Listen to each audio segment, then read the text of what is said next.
नमस्कार, मैं आशीष गुप्ता। आपका बहुत बहुत स्वागत है शिक्षा क्रांति मंच पर। और हम अपनी स्वच्छता यात्रा के अंतर्गत आज हमारा आगमन हुआ है चंबाहाट, बसाल और गोगा घाट की तरफ को। और इस क्रमिक यात्रा में जो है हमारा जो सहयोग दिया है हमारे अग्रज श्री दीपांशु शर्मा जी ने। सर, मैं आपका बहुत बहुत स्वागत करना चाहूँगा हमारे मंच पर। बहुत बहुत धन्यवाद जी। और मेरे साथ मेरे मार्गदर्शक जी सत्यन सर भी हैं। सर, बहुत बहुत स्वागत है आपका। धन्यवाद आशीष जी, बहुत बहुत धन्यवाद। तो सर, जैसा कि आप जानते हैं, हमने इस अपनी जो क्रमिक स्वच्छता यात्रा को जो आज हमने बसाल की ओर और गोगा घाट की ओर जो हमने आज इसको जो रुख किया था, और हमने एक छोटा सा सफाई अभियान भी किया है यहाँ पर।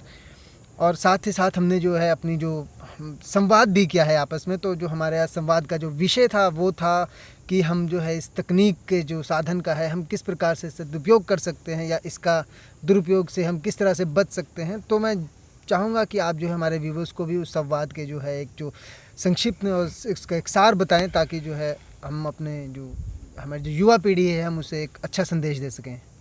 देखिए, वैसे तो सभी जानते हैं तकनीक का ज़माना है और सभी के पास इन्फॉर्मेशन भी है, ज्ञान भी है। हम तो वो अपने अनुभव साझा कर सकते हैं जिस प्रकार से हम तकनीक का पूरा फ़ायदा उठाते हैं और इसका सदुपयोग करते हैं। हम तो यही कहते हैं कि थोड़ा सा संयम और नियम से हम तकनीक का प्रयोग करते हैं। मान लीजिए, जैसे आज हम वीडियो बना रहे हैं तो हमें बड़ा अच्छा लग रहा है कि जो हमने आनंद संवाद से प्राप्त किया है, सफाई अभियान से किया है, और जो हमने साइकिल चलाने से जो हमें आनंद मिला है, तो वो आनंद हम आप सभी व्यूवर्स के साथ साझा कर रहे हैं। तो इसलिए हम टेक्निक्स का या फ़ोन का इस्तेमाल करते हैं। तकनीक जो है अपने आप में ना सही है ना बुरी है। हमारा व्यवहार, हमारा रवैया, हमारी अप्रोच क्या है, वही इसको बुरा और भला बनाती हैं। तो हम ये नहीं कह सकते कि तकनीक का दुरुपयोग ही हो रहा है।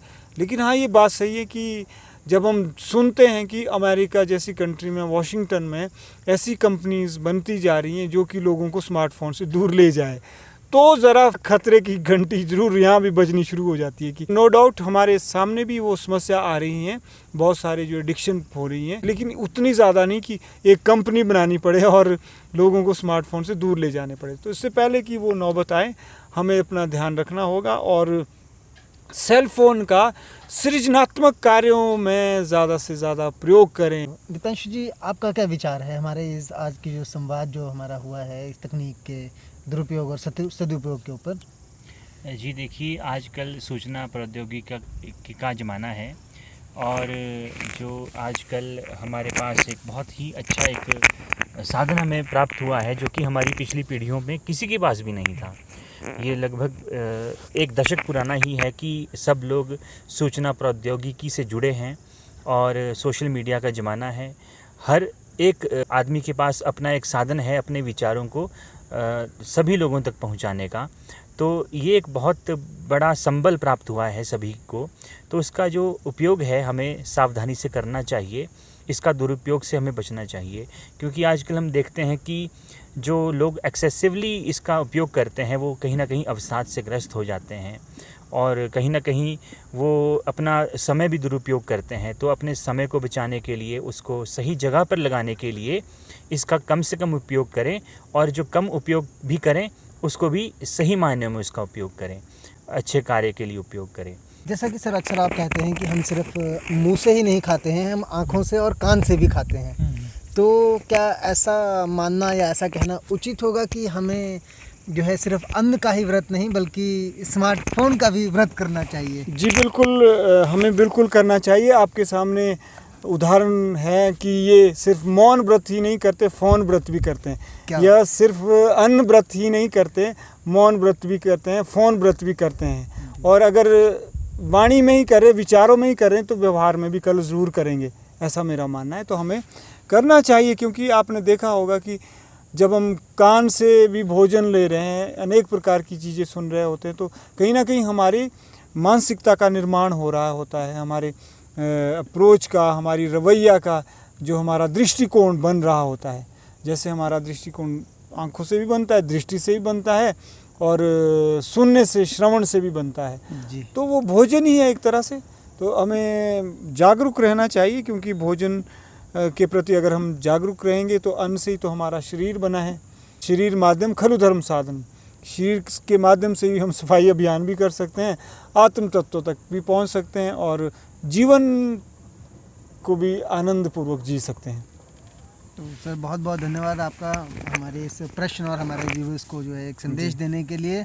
और मैं अपने व्यूवर्स को यही कहना चाहूँगा कि आप तकनीक का इस्तेमाल करें, लेकिन एक नियमित रूप में और एक संयमित रूप में। संयमित और नियमित होकर ही तकनीक का इस्तेमाल करें, क्योंकि technology is neither bad nor good per se, it is our approach that makes it सो।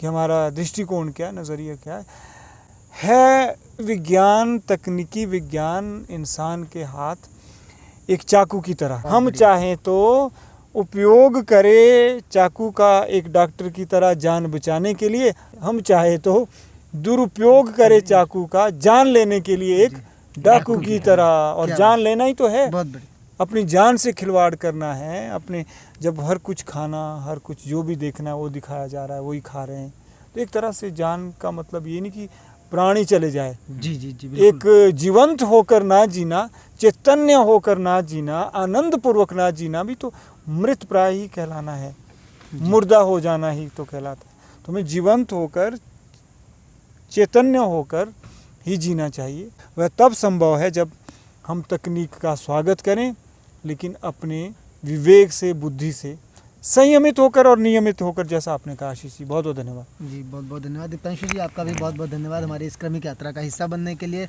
और आपसे फिर मुलाकात होगी एक नए प्रश्न, नए स्थान और नए विचार के साथ। तब तक के लिए बने रहिए।